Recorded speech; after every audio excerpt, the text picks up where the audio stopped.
ఉప్పుకున్నంత శక్తి బహుశా మరే దానికి లేకపోవచ్చు.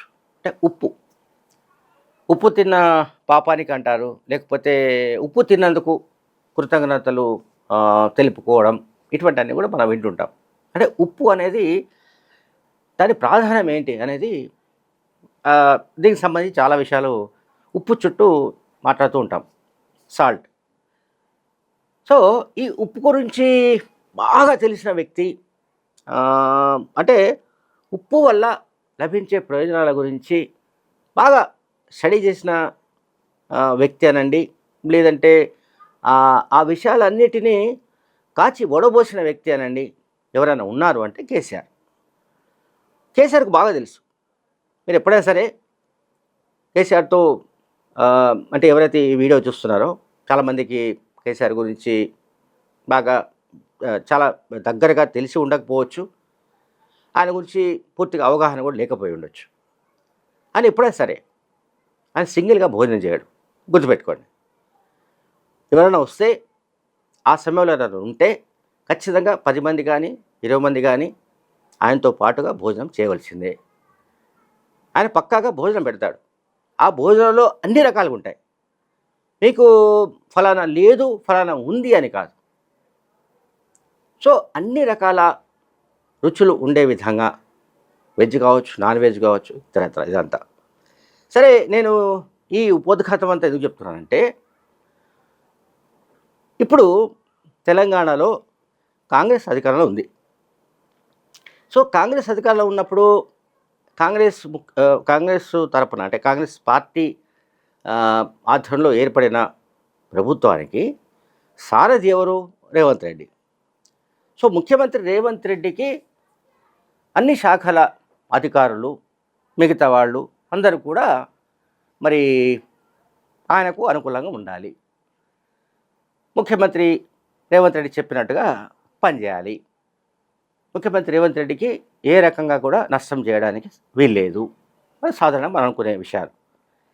కానీ ఆశ్చర్యం ఏంటంటే, నేను ముందు చెప్పాను కదా వీడియోలో ఉప్పు.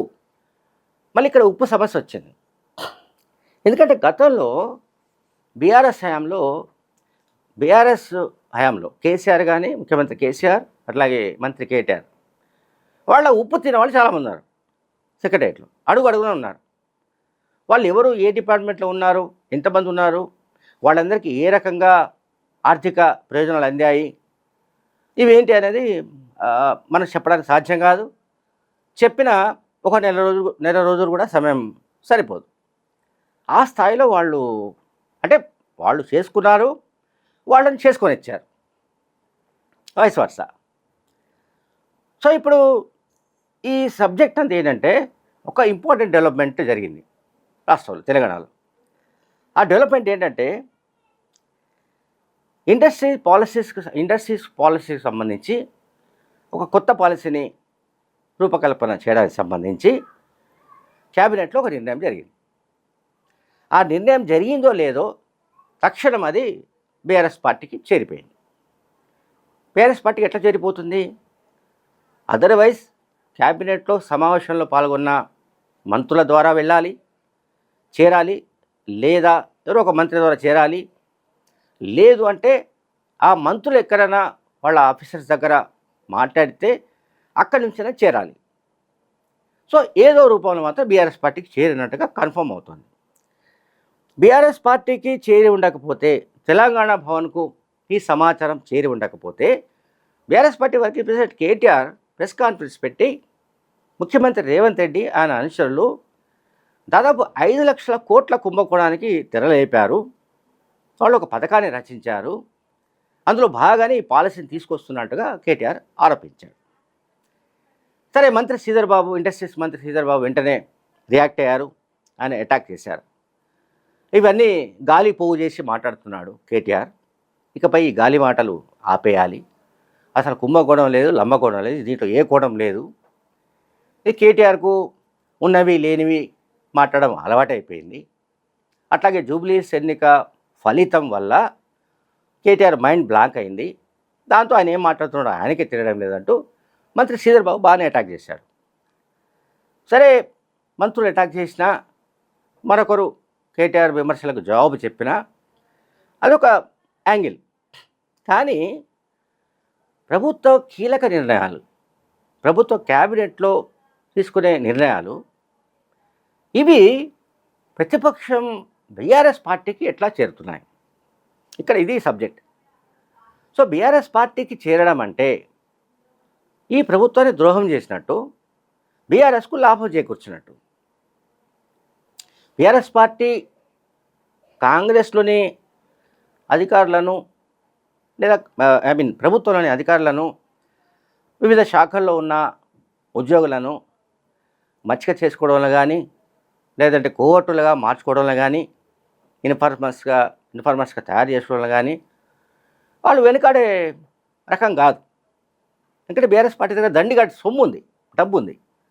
సో ఆ డబ్బు వెదజల్లవచ్చు, డబ్బుతో ఇన్ఫర్మేషన్ రప్పించుకోవచ్చు. అందులో భాగంగానే బహుశా ఈ సమాచారం అంతా వెళుతున్నట్టుగా కనిపిస్తుంది.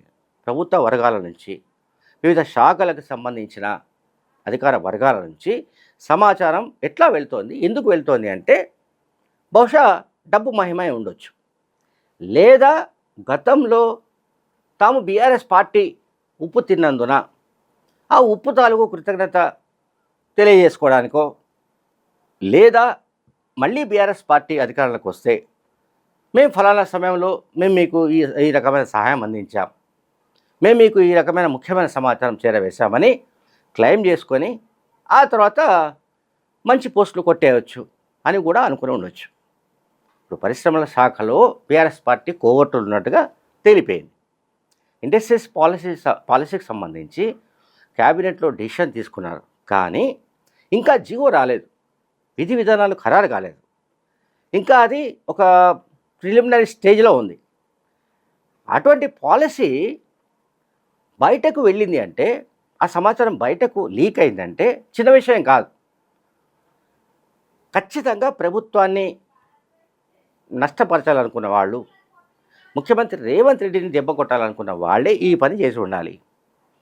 ఇది 2-3 విధాలుగా ఉంది. నేను అందుకే చెప్పింది.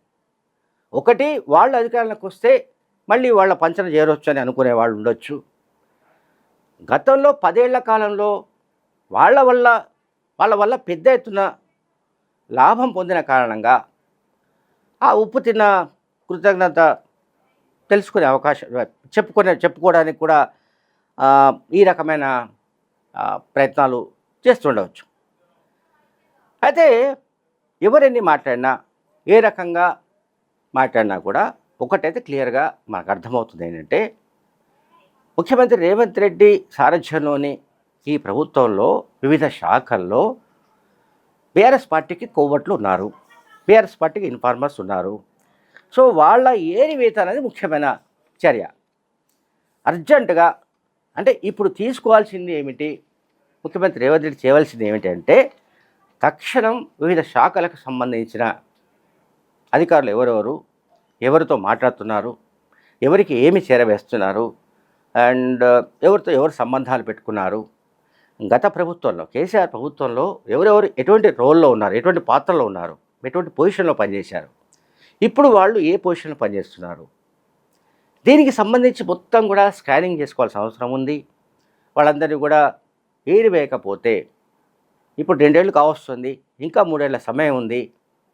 సో ఇన్ఫర్మేషన్ ఏ చిన్నది ప్రభుత్వం నుంచి లీక్ అయినా కూడా బీఆర్ఎస్ పార్టీ దాన్ని గట్టిగా పట్టుకునే అవకాశం ఉంది, ప్రభుత్వంపై అటాక్ చేయడానికి ప్రయత్నించే అవకాశం ఉంది. అది మనకు కనిపిస్తూనే ఉంది. 5 లక్షల కోట్ల కుంభకోణం అనే దానికి తోక లేదు, తొండం లేదు, దాని మొదలు లేదు, ఏది లేదు. కానీ కేటీఆర్కి ఒక ఆయుధం దొరికింది, ఆ వివరాలను ఆయన చెప్పేశాడు. కనుక ఇప్పటికైనా ముఖ్యమంత్రి రేవంత్ రెడ్డి చేయవలసింది ఏంటంటే, అవసరమైతే ఆయన 2 రోజులు అన్ని పనులు బంద్ చేసి డిపార్ట్మెంట్ వైజ్గా ఆయన మొత్తం ఇన్ఫర్మేషన్ తీసుకోవాలి. ఎవరెవరు ఏ హోదాలో పనిచేస్తున్నారు, గత ప్రభుత్వంలో వాళ్ళు ఏ పనులు చేశారు, ఇప్పుడు వాళ్ళ పరిస్థితి ఏంటి, అంతకుముందు వాళ్ళ ఆర్థిక స్తోమత ఏంది, ఇప్పుడు వాళ్ళ సంపద ఏంటి, వీటన్నిటిపైన కూడా ఆయన కాన్సన్ట్రేట్ చేయాల్సిన అవసరం ఉన్నట్టుగా కాంగ్రెస్ నాయకులు భావిస్తున్నారు. Thank you very much.